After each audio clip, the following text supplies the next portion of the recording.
তো সুপ্রিয় দর্শক শ্রোতা, দেশ ও প্রবাস থেকে যারা আমাদের সাথে সংযুক্ত আছেন, ভিডিও দেখছেন অথবা শুনছেন, সবাইকে জানাই আন্তরিক প্রীতি ও শুভেচ্ছা। বন্ধুরা, আমি কথা বলছিলাম একটি আপুর সাথে, প্রতিবেদন করবে, অডিও কলে সংযুক্ত। কেন আসলে প্রতিবেদনে বিস্তারিত ভিডিওতে থাকছে, অবশ্যই ভিডিওটা কন্টিনিউ করবেন। আসসালামু আলাইকুম। ওয়ালাইকুম সালাম। কেমন আছেন আপনি? ভালো আছেন? জি, আলহামদুলিল্লাহ ভালো আছি। ভালো আছেন, ভালো থাকবেন, ভালো থাকাই কামনা করছি। শুনতে চাচ্ছি প্রতিবেদনে আসার কারণ কি ছিল? এই ভালো একটা মনের মানুষের জন্য প্রতিবেদন আসছি। বাবা নাই তো, সৎ মা আছে। মায়ের কাছে থুয়ে গেছিল, মাটা মরে গেছে। বাবা আরেকটা বিয়ে করছিল।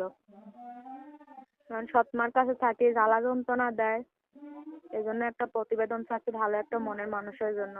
বুড়া হোক জোয়ান হোক তাতে আমার কোনো আপত্তি নেই। পাইলে কি করবেন? পাইলে বিয়ে শাদী বসবো। আগে বিয়ে হয় নাই? না, আগে বিয়ে শাদী হয় নাই। বিয়ে হইলে কি স্বামীকে প্রতিবেদন করতে দিত? সত্য বলতেছেন না মিথ্যা বলতেছেন?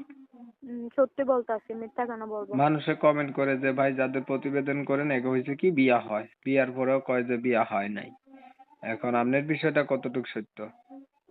আমার বিষয়টা অনেকই সত্য, কারণ আমার বিয়ে শাদী হয় না। বিয়ে শাদী হলে বয়স তো কত? স্বামীকে বয়স কত? প্রতিবেদন আমার বয়স 18। লেখাপড়া করছেন আপনি? লেখাপড়া ক্লাস 8 পর্যন্ত করছি।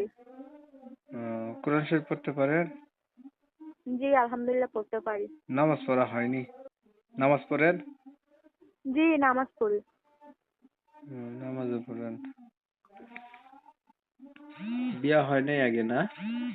আচ্ছা, এখন আপনি বলছিলেন বয়স্ক যদি মানুষ পান তারপরেও তাকে আপনি বিয়ে করবেন, তাই না? জি।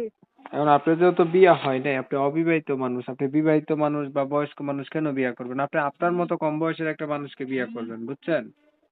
কি করবো, গরিব শরীফ মানুষ, যৌতুকের জন্য কেউ বিয়ে শাদী করে না। আর অনেক দুঃখ কষ্ট পেলে প্রতিবেদন আছে। সৎ মা অনেক জ্বালা যন্ত্রণা দেয় তো, এই জন্য। আচ্ছা, মানে